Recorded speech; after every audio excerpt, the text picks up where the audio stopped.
আসসালামু আলাইকুম, সবাই কেমন আছেন? আশা করছি সবাই অনেক অনেক ভালো আছেন। আমি আল্লাহ তাআলার রহমতে এবং আপনাদের দয়ায় অনেক ভালো আছি।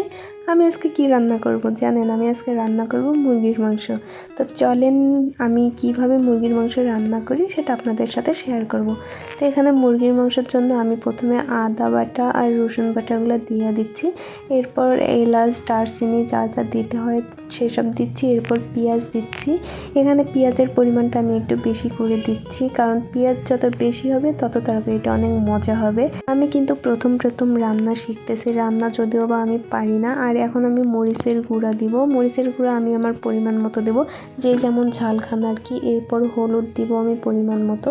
আর মরিচ হচ্ছে আপনারা চাইলে কমও দিতে পারেন যারা কম ঝাল খান আর কি। আর হলুদ দেওয়ার পর আমি এখন এখানে সামান্য পরিমাণ লবণ দিব। আপনারা আপনাদের পরিমাণ মতো যা যা লাগে দিবেন। মানে আমি কিন্তু সব কিছু আইডিয়া করে দিই, কিন্তু সব কিছু ঠিকঠাক থাকে আর কি। এরপরে আমি তেল দেব। এখানে মশলার গুঁড়া দিতে ভুলে গেছিলাম, তাই একটু মশলার গুঁড়া দিলাম। আর এখন আমি তেল দিব। এখানে তেল কিন্তু এখানে বেশি করে দিব। আর মুরগির মাংসে কিন্তু তেল একটু বেশি লাগে। তো আমি দেখেন এখানে কতগুলো তেল দিলাম।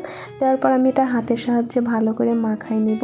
আর আমি কিন্তু এরকম করেই তরকারি রান্না করি, আর খেতেও কিন্তু অনেক ভালো লাগে। এখানে আমি ভালো করে মাখাই নিচ্ছিলাম আর পেঁয়াজগুলো একটু মিহি করে নিচ্ছিলাম, যেন হচ্ছে পরে সমস্যা না হয় আর রান্না করতে অত প্রবলেম না হয়।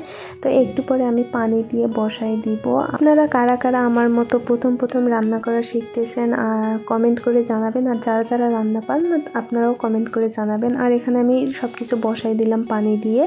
আর আমাকে কিন্তু ভিডিও করতে সাহায্য করতেছে পিচ্চি অর্থি। যাই হোক, মেয়েটা কিন্তু অনেক ভালো। আর দেখেন আমার রান্না কিন্তু শেষের দিকে, আর দেখেন কালারটা কত সুন্দর হয়েছে। মুরগির মাংস রান্না শেষ। এখন আমি পোলাও রান্না করব। পোলাও রান্না করার জন্য পানিতে আমি এলাচ দারচিনি তেজপাতা কাঁচামরিচ দিয়ে হচ্ছে পানিটা ভাপাই নিলাম। এরপর আমি তেল দিছি পাতিলে। তেল দেওয়ার পর পেঁয়াজ দিচ্ছি এখানে পরিমাণ মতো।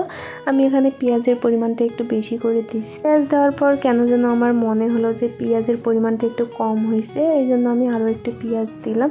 পেঁয়াজ দিয়ে একটু ভালো করে নেড়ে দিচ্ছি। পেঁয়াজটা যখন ব্রাউন কালার হবে তখন হচ্ছে আমি আদা বাটাগুলো দিয়ে দিব। আর এখানে দেখেন পানি রেডি করছি।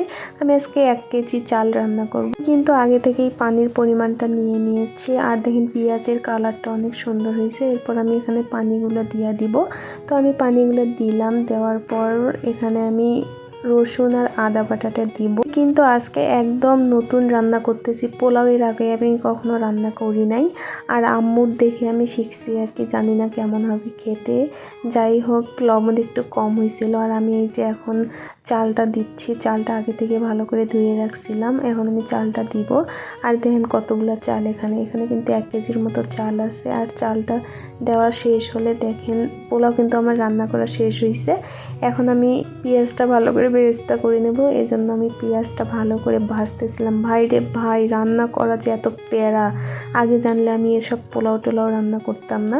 দেখেন পোলাওয়ের কালারটা কত সুন্দর হয়েছে। আর আজকের ভিডিওটা এখানেই শেষ করছি। সবাই ভালো থাকবেন। আল্লাহ হাফেজ।